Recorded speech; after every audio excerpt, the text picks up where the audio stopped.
Hey everyone, welcome to another installment from Pro Engineering. I use a lot of batteries. As you can imagine, I've got many RC cars. I've got many various electronics.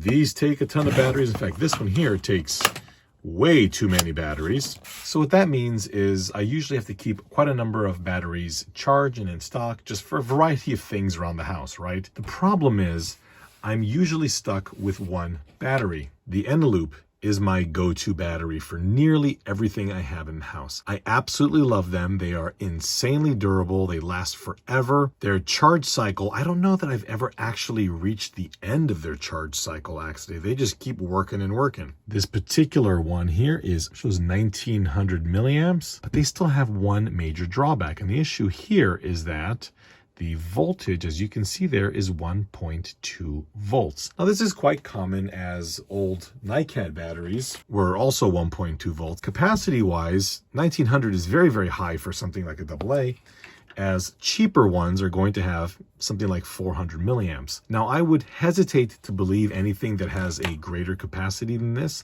other than these Eneloop Pro batteries. These are clocking in at 2,450 milliamps. It's a massive amount, but I have a problem with these also. Though I've had almost none of these Eneloops fail, I've had nearly all of my Eneloop Pros fail.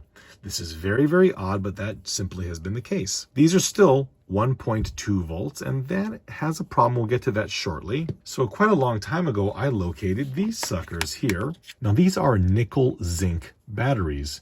They are outstanding. You can see that they have a 1.6 nominal voltage. Charged, they're more like 1.8. So you're thinking, well, that's awesome. 1.8 volts instead of 1.2 volts and 2800 milliamps. Here's the problem with these guys. First off, the charger is a complete pile.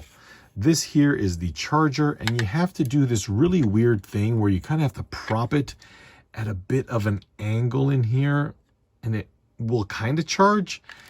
The charger's always been a problem. The batteries have been pretty darn good.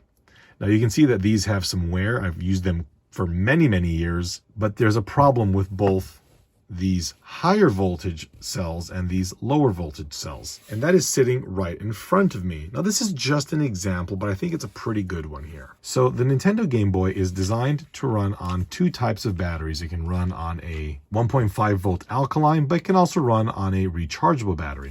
So you see here at the back that the input is 3 volts. So it's technically designed for 3 volts.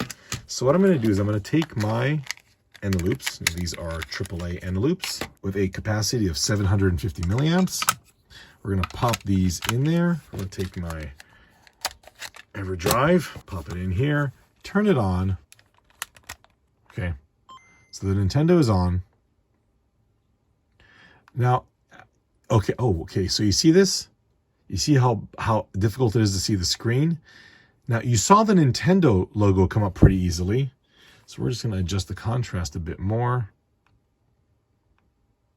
Okay, I'm going to come in here. I'm going to select a game. Motocross Maniacs. Load the game. Okay, you see that? It just rebooted. The reason it did that is there's not enough voltage. Again, I have to adjust the contrast again here. There's simply not enough voltage in these Eneloop batteries, which were, again, 1.2 volts apiece, to be able to run this EverDrive. Now, the EverDrive is a bit of an issue because this is a power hog, and I don't want to get into what that is or the ethics of what that is. But nevertheless, this is having difficulty running this. Also, it's harder to see here, but this LED is quite dim. Now, second problem. Now, I'd like to show these batteries here, but I'm going to explain what the issue is that I've had with these. When you charge these, throw them in the Game Boy, they're going to be fine. They work great. Roundabout, I would say I can get roughly 10 hours of play on this thing here. But when they sit for a couple of months, here's what happens. So this battery here, 1.67. Now, these have been sitting for probably about 6 months. 1.6. That seems like a high voltage, but again, this is designed for 1.6, so that's kind of on the verge of going back to nominal.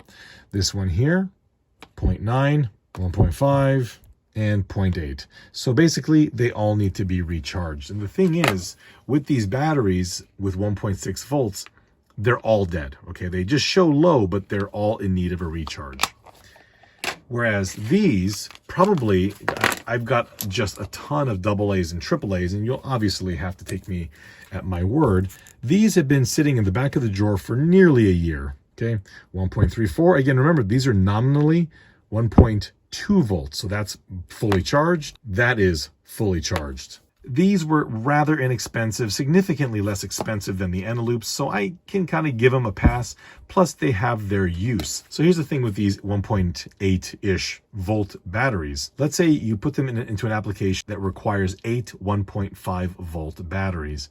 Now you're running a significantly higher voltage and put that electronic device at risk. Conversely, if you put 8 of these in a device that's designed for 8 1.5 volts, now we're running at a significantly lower voltage. So I've been trying to find something that would work, and I came across these. I was so excited when I found these that I bought a dozen of each. That's all that's left.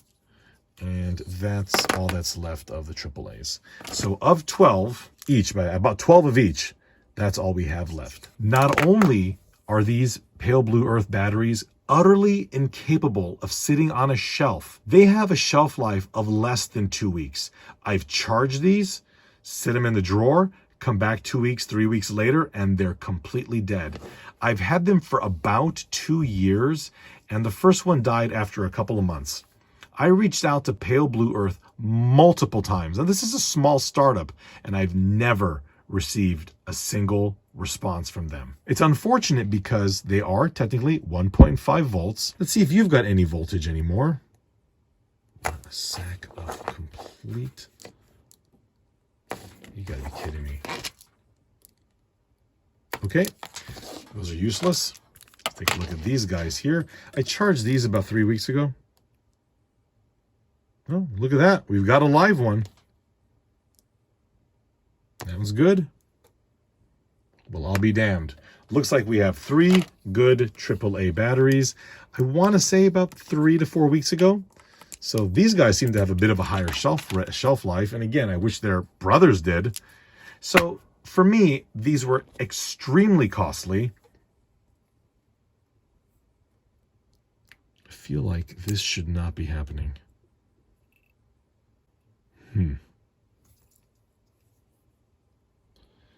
180 milliamps? That can't be 180 milliamps.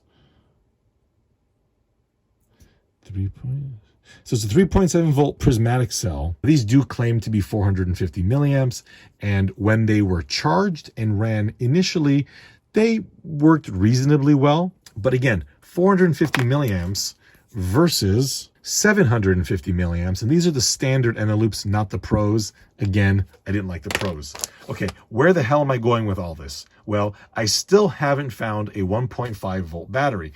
That is until I was reached out to by this company here. Now, this is the packaging. Sorry, I've been using it for the past 3 months because I'm not going to simply charge it up real fast, tell you how great it is, and then, a week later, they're all just garbage. I didn't want to do that. I actually wanted to play with these, discharge them, drop them, forget about, leave them in a hot car, and so on and so forth, because I wanted a more accurate representation of these batteries. So what we have here is the form factor of a standard AA and AAA battery. These have a voltage of, so they're lithium ions, 1.5 volts, 2700 milliamps, 1200 milliamps, both 1.5 volts. I last used these in January. Right now it is April. My God, I've really waited too long to do this review. I've waited 4 months to pull these batteries out. They've been in use in this radio right here. And anybody that saw the video where I had my WPL C34 in the snow, these were the batteries I was using for that.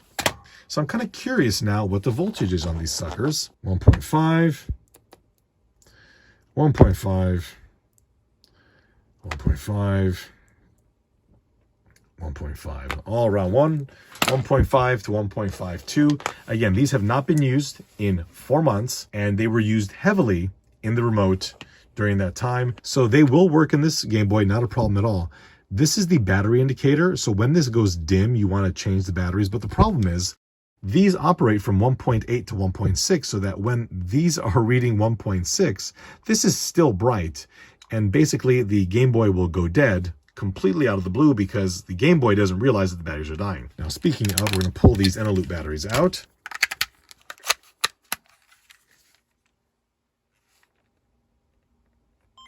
Okay, that is on.